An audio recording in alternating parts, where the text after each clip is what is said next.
Good morning, everyone. This is Dr. Shyma. We continue with the female reproductive system.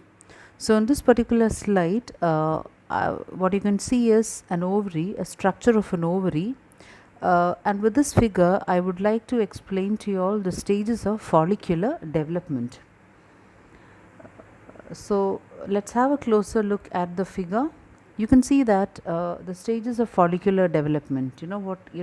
Basically my today's class is on menstrual cycle, but before you really if you want to understand menstrual cycle, you need to have a thorough understanding about the follicular development, which I have given already an input yesterday through oogenesis. So in this picture you'll exactly have a picture on how the follicles develop and how on the 14th day of the menstrual cycle an ovum is released and the process goes on. So, let's start with the stages of follicular development. Follicular development basically is divided into 4 stages, and stage 1 we call it as the primordial follicular stage. Please look at the picture. Now, the ovarian follicle begins as a primordial follicle.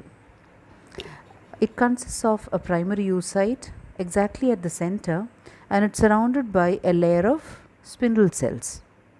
Now, this particular oocyte, the first cell which you can see in the picture, enters into first meiotic division, and the division is arrested in prophase. This prophase of oocyte is maintained till just prior to ovulation. Now, the follicular development, that's about stage 1. It enters into stage 2, where this primordial follicle grows, increases in size into a primary follicle. That's what it's shown in the second picture. Now, this primary follicle, the main difference which you can see with between the primordial follicle and a primary follicle is that the size of the oocyte is increasing. Now, if you look at stage 3, the primary follicle becomes secondary follicle, and you call the secondary follicle as a preantral follicle. Now, the stage 4, which is the final stage of the follicular development, it basically occurs in 2 substages. Stage 1 is the early tertiary stage, and the second substage is the Graafian follicular stage. Now, you can see that the fifth picture, which is the Graafian follicle, where the antral follicle is growing its size, the oocyte is becoming bigger to form a Graafian follicle. Now, it's this matured Graafian follicle which on the 14th day ruptures, and the secondary oocyte is released into from the ovary. Now, once the ovum is released, we call the Graafian follicle as a corpus luteum. Now, after ovulation, the ruptured follicle is quickly filled with blood. And at this time, when this ruptured Graafian follicle is filled with blood, we call the follicle as corpus hemorrhagicum. Now, the cells which are lining the follicle would rapidly proliferate because it needs to replace the blood with luteal cells which are rich in lipids. Now, what do you call that follicle? We call that follicle as corpus luteum. So, I just repeat it again. So, this what I am talking is about the formation of a corpus luteum. So, on the 14th day, the Graafian follicle ruptures, which we call it as ovulation, which results in the discharge of the secondary oocyte. Once the Graafian follicle is ruptured and the secondary oocyte is released, the Graafian follicle is filled with blood, and now you call the ruptured cell filled with blood as corpus hemorrhagicum. That follicle, that's what you call. Now, the cells which are now lining the follicle would rapidly proliferate, so that it's trying to replace the blood with which it is filled with the luteal cells, and these luteal cells are generally rich in lipids, and this follicle we now call as corpus luteum. Now, what is the functions of corpus luteum? The corpus luteum, which is formed now from a ruptured corpus hemorrhagicum or a ruptured Graafian follicle, the corpus luteum basically secretes three important hormones: the progesterone, the estrogen, and the androgens. The second function of corpus luteum is it provides endocrinal environment for the fertilized implanted ovum. The third important function of corpus luteum is it maintains the early part of pregnancy by secreting progesterone in adequate concentration till the placenta becomes functional. So you can see the changes here, how the blood clot remains, the mature corpus luteum you can see in the picture, and finally it shrinks in size and it becomes corpus albicans. Now, with this understanding of a follicular development, I would like to take you all to the next slide, which is, so whatever I have told you all, you have it in the form of notes here, which you can later on go through. So now we come to the major core of today's class, which is menstrual cycle. So even menstrual cycle, I have made PPTs in such a way that this exactly forms your notes. But I would be explaining menstrual cycle. So whatever contents you need to build up your answer, it's there in the PPT. But I would be explaining the whole of menstrual cycle with one very important figure which you need to learn, which is this figure, where you can see menstrual cycle being discussed. If you look at the picture, first thing what you need to write if menstrual cycle comes either as a 10 marker or a 5 marker is, let's define the menstrual cycle first. The menstrual cycle is basically the periodic preparation of the female reproductive system for fertilization and implantation of the fertilized ovum. Now externally it is manifested by periodic vaginal bleeding, which we call as menstruation. The first menstrual cycle is referred as a menarche, and the usual age for menarche is 12 to 14 years. The whole duration of menstrual cycle usually averages to about 28 days, and menstrual cycle is strongly influenced by psychological, environmental, social factors and even nutritional factors. It ranges from 21 to 35 days. We take it at an average of 28 days. Now if you look at this picture which is being focused, what you can see, let's start from down. You can see that it's been divided into two phases. Can't you see the whole of the menstrual cycle is divided into two phases? The first part, the pink colored phase here down, I've enlarged the picture. The pink or the orange color, whatever you want to call it, you can see that it's marked as a proliferative phase or the follicular phase of the menstrual cycle, and the green color one, which is the secretory or the luteal phase of the menstrual cycle. So basically the menstrual cycle, the 28-day cycle, which we take it as an average, is divided into, from day 1 to day 14 we call it as the proliferative phase or the follicular phase, and from day 14 to day 28 at an average we have divided it into the second phase, the secretory or the luteal phase. Now if you look up, this is how you need to discuss the menstrual cycle. Let's start from top, where it's given A, which tells, so the green color phase where, and you have a blue color phase in A, that particular figure is actually telling us about what is happening to the two important hormones of the female reproductive system, the luteinizing hormone and the follicle stimulating hormone. And in figure B, estrogen and progesterone is being discussed. In figure C, the uterine changes are discussed, and figure D, the ovarian changes are discussed, and these changes are discussed in such a way that it correlates on the x-axis. We have something called as, or the two phases, the proliferative phase and the secretory phase. That's how the two phases of the menstrual cycle. So how I'll be taking you all forward is, I'll be telling you all what happens in the proliferative phase, what happens in the secretory phase of the menstrual cycle, So in the proliferative phase, what happens in the ovary, what happens in the uterus, what happens to estrogen and progesterone, what happens to LH and FSH. Similar way, what exactly happens in the second phase of the menstrual cycle, that is a secretory phase, what happens in the ovary, what happens in the uterus, what happens to estrogen and progesterone, and what finally happens to LH and FSH. So that will give you a complete picture of the menstrual cycle.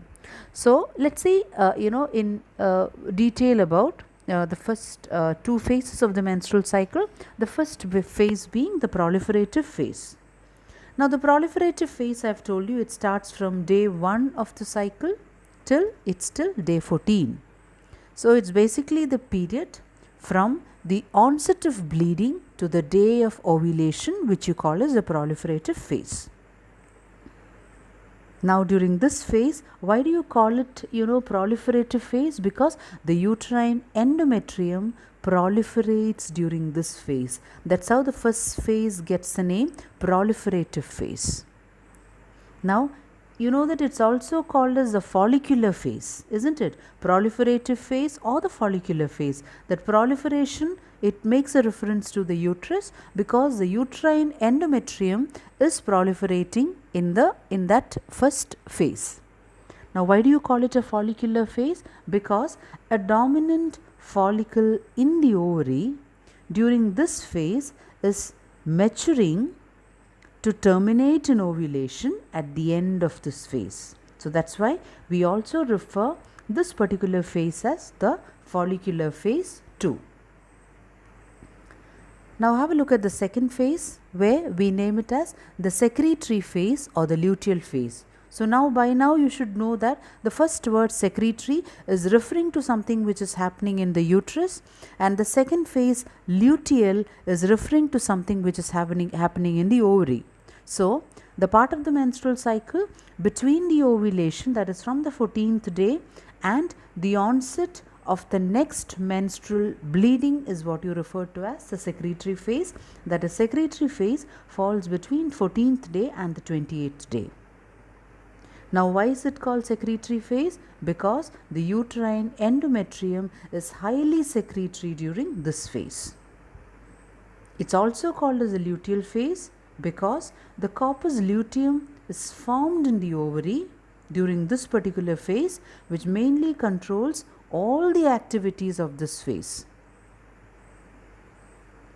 Now if you look at the length of each phase of the cycle, in a 28-day cycle, the follicular phase is of 14 days because it extends from 1 to 14, and the luteal phase or the secretory phase is of 14 days, which is from 15 to 28 days. Now let's go up. As I told you, what are the changes in the reproductive organs in the menstrual cycle? So to go a little in detail, we'll split it. What are the changes in the proliferative phase or the follicular phase which are happening in the ovary, the D, which is exactly above how where we are going to start with. So the ovarian changes in the follicular the proliferative phase or the follicular phase of the menstrual cycle is, in the follicular phase, I just slightly enlarged the picture. So we are discussing about D here. The D changes happening in the proliferative or the follicular phase. In follicular phase, one follicle is selected to become the dominant follicle, which is happening by the 4th day of the menstrual cycle. The antrum increases in size and the stromal fluid increases so that the volume is increasing. This keeps on happening. The size of the antrum is increasing and the volume of the stromal fluid is also increasing, and finally what happens is on the 14th day the distended follicle ruptures, which is resulting in ovulation, which you can see on the 14th day. Now let's go up. In this 1 to 14 day or the proliferative phase or the follicular phase, what are the uterine changes happening? What are the changes happening in the uterus? Have a very close look at the picture. The uterine endometrium undergoes hyperplasia and hypertrophy and increases in size and thickness. You can see it in the picture.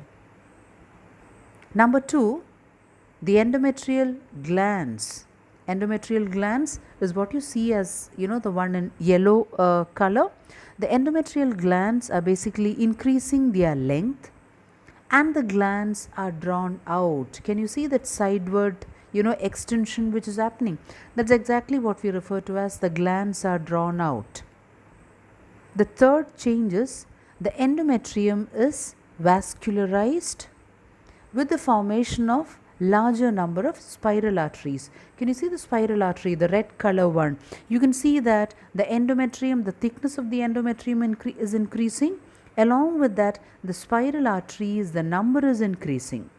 Fourth one is the blue color endometrial veins. The endometrial veins also grow in size.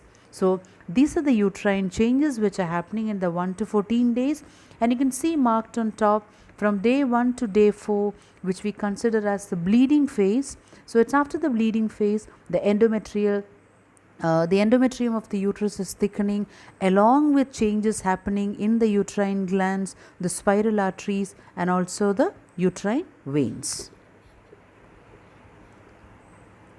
Now we need to look at the changes which are happening in the secretory phase. Let's see what are the ovarian changes and what are the uterine changes. Now in the secretory phase, which starts from day 14 to day 28, so basically it's starting after ovulation. So after ovulation, we have already discussed at the beginning of the class, moment the Graafian follicle releases the ovum, it's rapidly filled with blood, and we now call it as the corpus hemorrhagicum.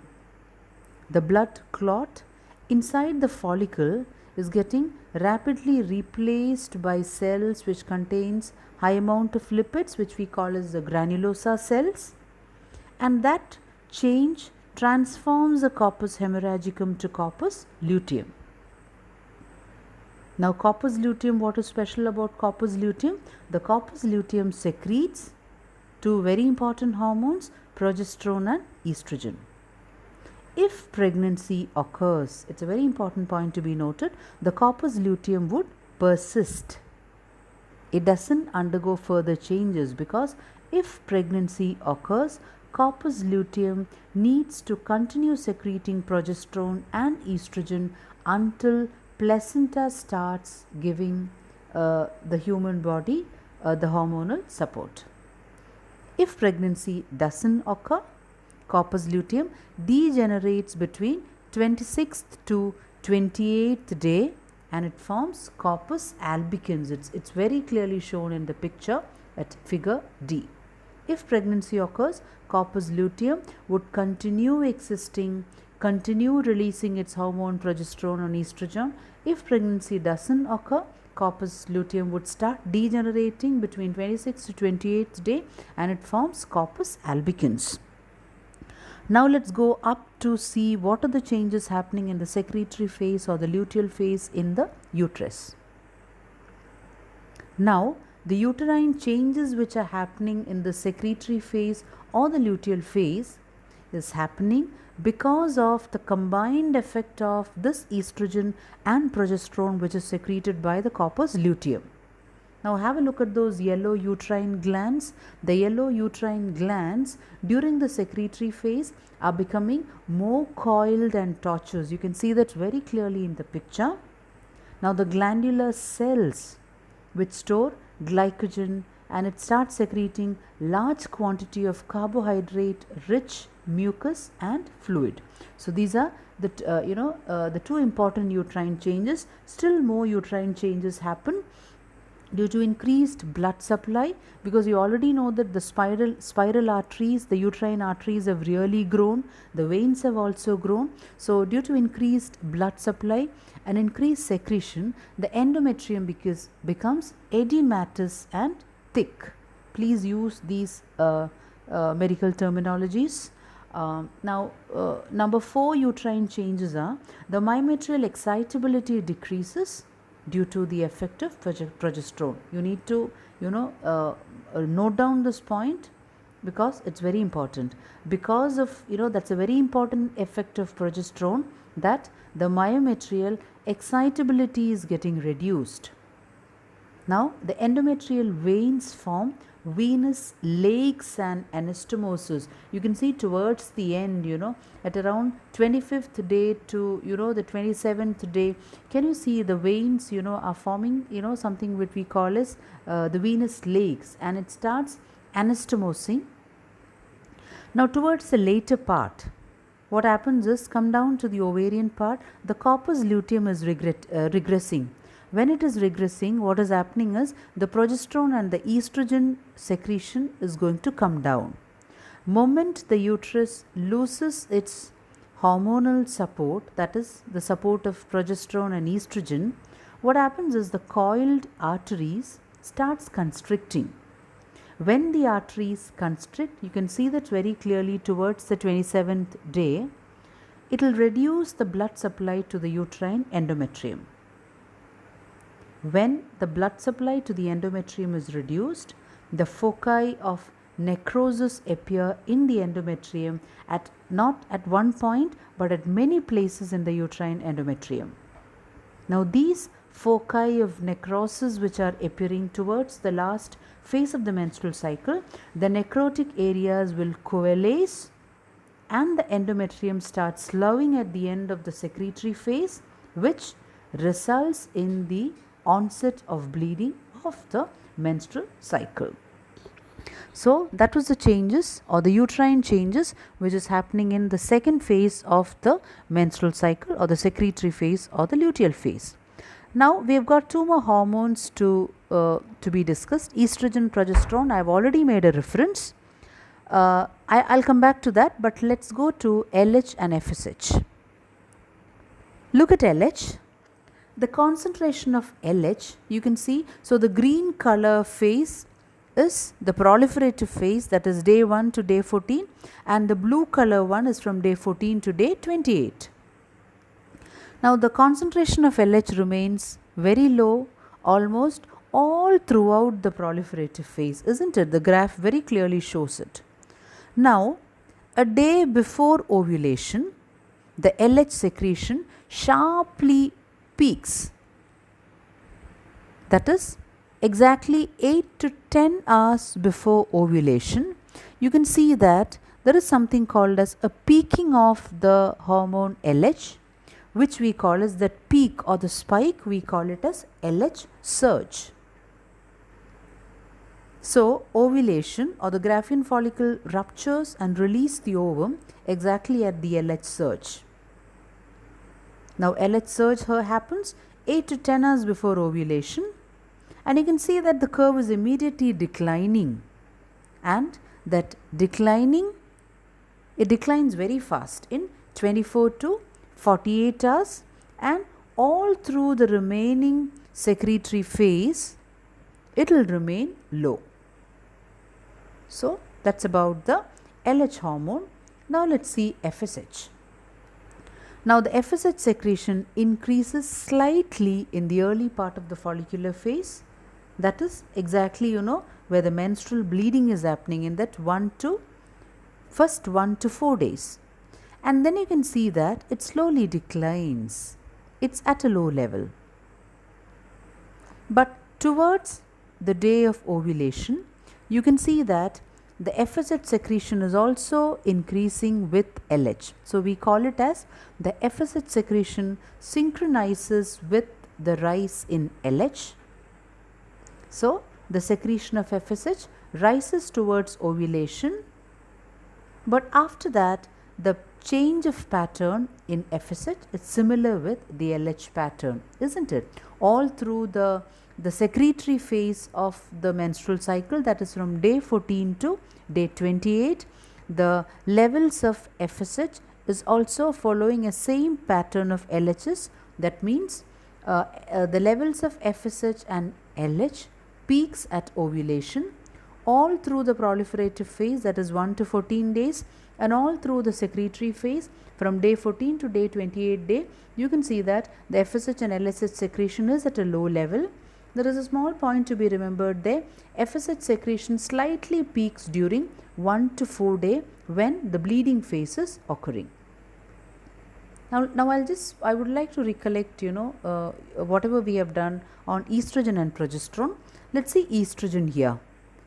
At the estrogen phase, if you see, you can see two peaks of estrogen in the menstrual cycle, isn't it? One is happening just prior to ovulation, and the other peak is, towards the end of the secretory phase, almost closer to the 28th day. With the growth of the ovarian follicle, estrogen concentration slowly increases in the early part of the follicular phase. The concentration of estrogen starts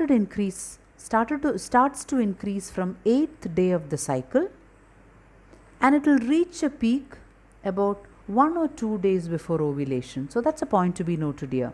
The estrogen levels in the proliferative phase, you can see that it starts to increase from the 8th day of the proliferative phase, and it reaches its peak 1 or 2 days before ovulation, and about 2 days after ovulation, the estrogen concentration increases slowly to reach a smaller peak towards, the mid of the secretory phase.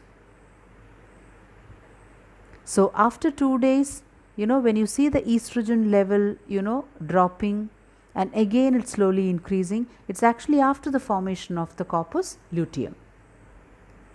Now let's see what is happening to progesterone, the green line. It starts rising following ovulation, because all through the proliferative phase, you can see that the progesterone levels are really low. But after the ovulatory phase, you can see that it reaches a peak in 4 to 5 days after ovulation. That means 14th day plus another 5 day, you can see that the progesterone level are at its peak. Now please remember that this estrogen is progesterone is being released from the corpus luteum.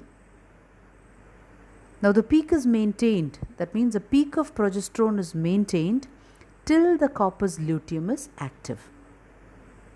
If fertilization doesn't happen, you know that the corpus luteum starts regressing. Naturally, the progesterone concentration is going to drop down. So that's what, the changes which you're seeing with the estrogen and the progesterone levels.